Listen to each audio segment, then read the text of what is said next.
Hey everybody, it's John Stanizzi coming to you this morning from Coventry, Connecticut on behalf of Scott and the Main Street Rag and my newest book called Sundowning. I thought I'd read 3 from Sundowning this morning, and we'll see how that goes on this beautiful, nearly summer morning. First one I'll read is Whiskey Sonnets, and it's a sort of a hybrid sonnet, and the topic, as you could probably guess, deals with a friend of mine who drank too much whiskey one time. It's called Whiskey Sonnets. Not humility or rest or a warm coat, not promises, not anger. Nothing will change this, not now. It's 8 degrees. Both bottles are empty. It would be simpler to tell you what doesn't hurt waiting. How inevitable disappointment, the mountain of years, grief on every peak.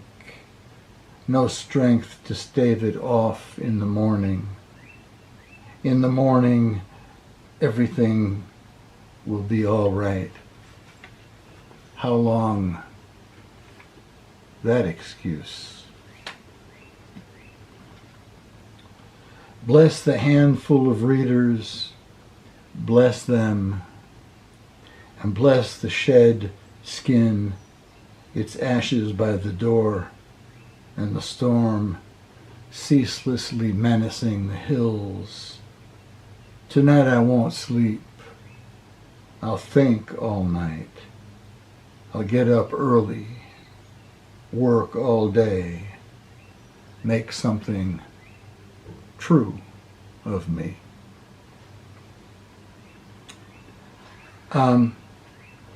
This is an odd poem. It's called 759. 759.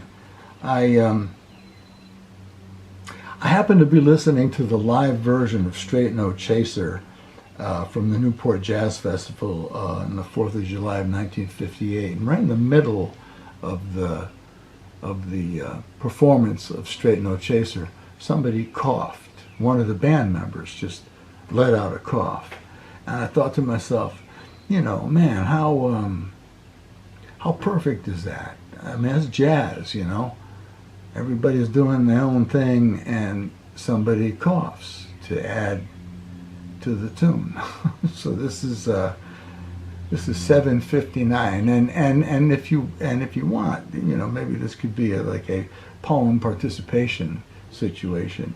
If you want, go check out Straight No Chaser, the recording from Miles and Coltrane from the Newport Jazz Festival, 4th of July 1958. And right around the 7:59 mark, you'll hear somebody cough. Oh, by the way, John Lewis said, the reward for playing jazz is playing jazz. 1 second before the clock strikes the end of the minute, a small itch at the back of the throat can be heard. A little one-note burst, an improvised human sound that demands to be uttered, a cough, though cough may be too strong a word. It sounds more like the way a quarter note looks, the smallest push of a voice placed amid a crowd of sound, and entirely necessary. And who was it who had the unstoppable urge to express that sound?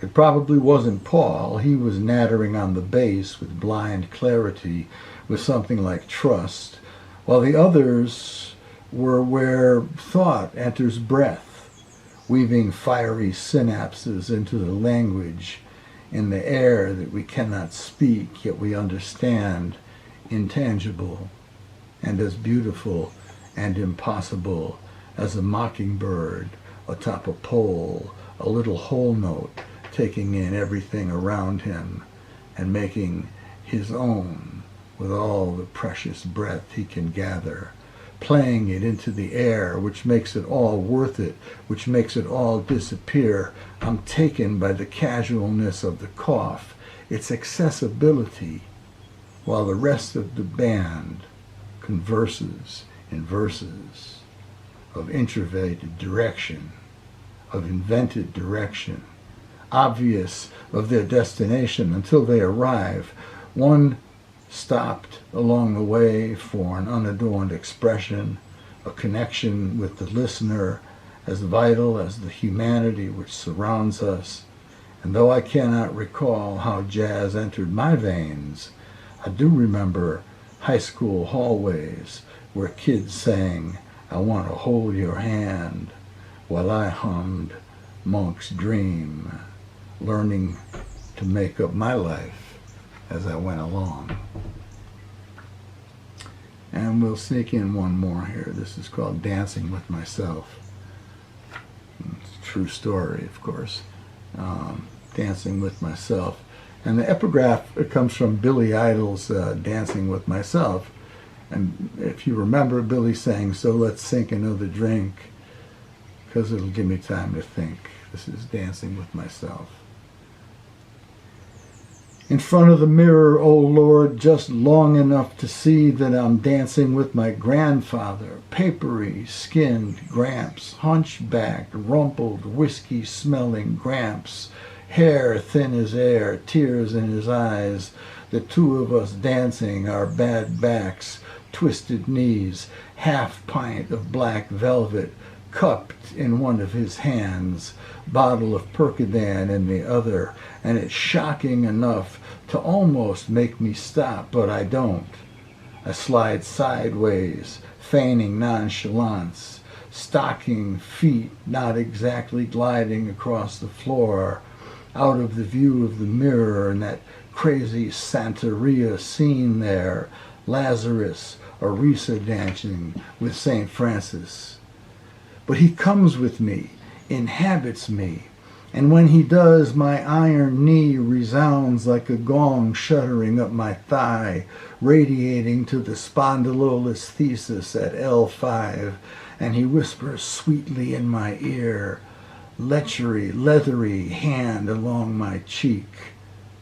"Take two of these, wash 'em down with this," handing me his half pint. And if there's a more comfortable object to hold in your hand than a half pint of cheap whiskey, I'll be goddamned if I know what it is.